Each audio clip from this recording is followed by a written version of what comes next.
Dr. Neelam, break it down for our viewers. You know, how much of a worry is this excess sugar? Because like this Swiss NGO report says, excess sugar has been found in India, not in other developed countries. Almost means I would actually, highlight two things.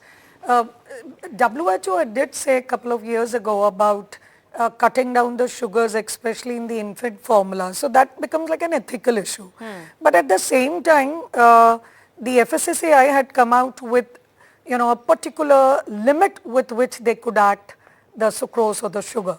So the Nestle is saying that they are within those limits. Yes. So legally maybe they would be right in that, and UK was one country, or European countries did not want it at all. So maybe that is the discrepancy that we are finding between the legal and the ethical battle.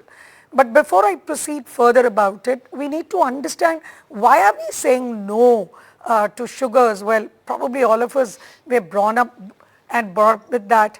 The very fact, three things which we've understood is, number one, the sugars are very addictive. You all have realized that once you taste sugar, you wouldn't want to stop eating sugary things. So an infant who gets addicted to sugar would not like to taste vegetables or fruits. Right. So that is one problem. Second is, they are empty calories. What I mean by empty is there's no nutritional value. If I want to give my child a calorie which has something like a protein, a vitamin, a mineral, a carbs, fiber, so these are just the protein and no antioxidants, so it's like an empty calorie that I'm giving. And in the long run, these actually, when your sugar you take, there are two types of sugar, the free sugar and the sugar which you find in, say, plants and fruits, etc. So this free sugar suddenly increases your sugar level, so the body tends to release insulin to get the sugar level down.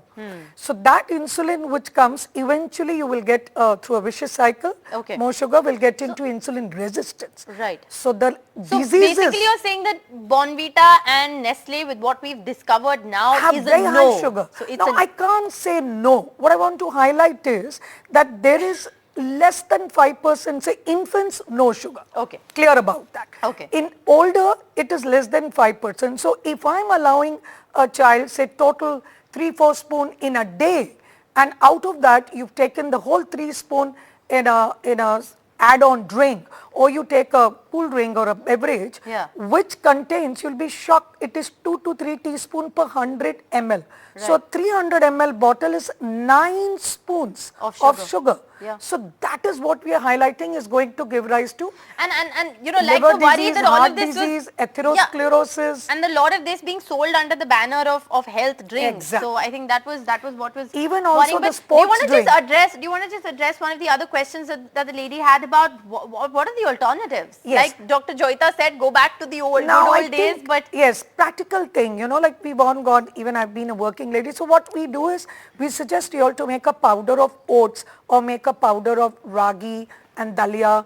And so when you do this, all that you need to do is take those powders, and we also expect you to yellow dates, seeds ko powder kar lo, almonds ko kar lo, chane ka powder. So these are antioxidants and all. But say on a Sunday, whatever, that's why even all of you all have the weekend off. I know there's a lot of work, but then when you have a baby, you need to get that responsible you have to and take out the time. That's the bottom line. So get that powder, and it's very easy to just mix and put everything into it. I think